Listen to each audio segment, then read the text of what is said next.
Australian children are frequently exposed to highly salted foods. For example, a hot dog alone provides about 80% of an 8-year-old's maximum daily salt limit. Past studies have demonstrated that salt raises blood pressure in children, increasing their risk of high blood pressure as an adult and future cardiovascular disease.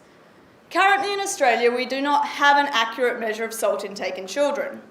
Part of my research is to find this out using 24-hour urine collections.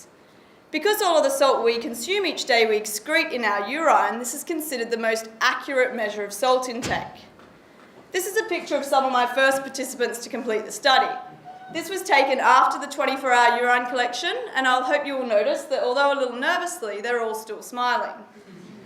The results from the first 60 participants show alarmingly high levels of salt consumption, with 72% of children exceeding the maximum daily salt limit.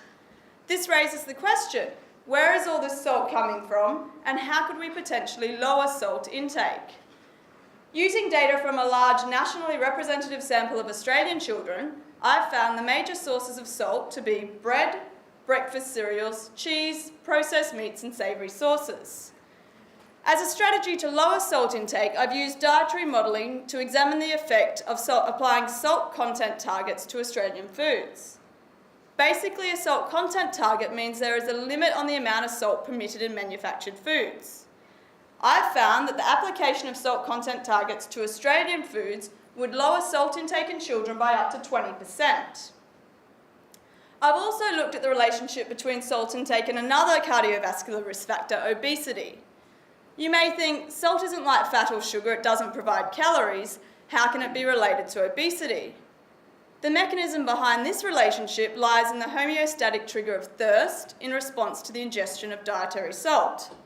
In brief, a child consumes highly salted foods, thirst is triggered. In an environment where soft drinks are readily available, the child satisfies their thirst with a soft drink, beverages which are associated with weight gain.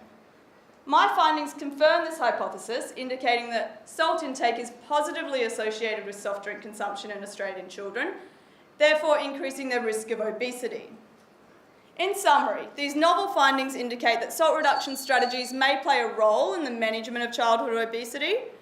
I'll be providing an accurate measurement of salt intake in children, and I've also demonstrated that the application of salt content targets to Australian food products is a healthy start to salt reduction. Thank you.